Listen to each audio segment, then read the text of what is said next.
দায়িত্ব, এটা আপনার নৈতিক কর্তব্য। কি বলেন স্যার?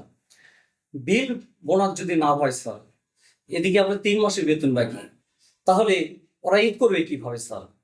আর সাধারণ শ্রমিক, এরা তো গরিব মানুষ স্যার, এদের তো ঈদ করার মতো তো কোনো সামর্থ্য নেই স্যার। আর আপনি আমরাই যদি হিমশিম খেয়ে যাই, তাহলে সাধারণ ওরা শ্রমিক, তারা কিভাবে এই উৎসব পাড়ি দিবে স্যার?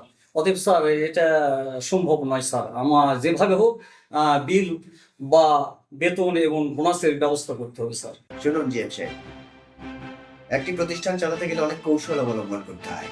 আচ্ছা স্যার, সেটা আপনি বলছেন, কিন্তু আমি তো কিছু বুঝতে পারছি না স্যার। কি কৌশল স্যার? আমি কি কৌশল অবলম্বন করবো স্যার? প্লিজ একটু যদি আমাকে একটু ইঙ্গিত দিতেন, তাহলে আমি একটু। আমাদের এই প্রতিষ্ঠান টিকিয়ে রাখতে গেলেও শ্রমিকের প্রয়োজন। হ্যাঁ স্যার। শ্রমিকদের আপনার হাতে রাখতে গেলে কৌশলের প্রয়োজন। জি স্যার। আমাদের 7 নম্বর গুদামের কি অবস্থা? কত লাখ টাকার মাল আছে?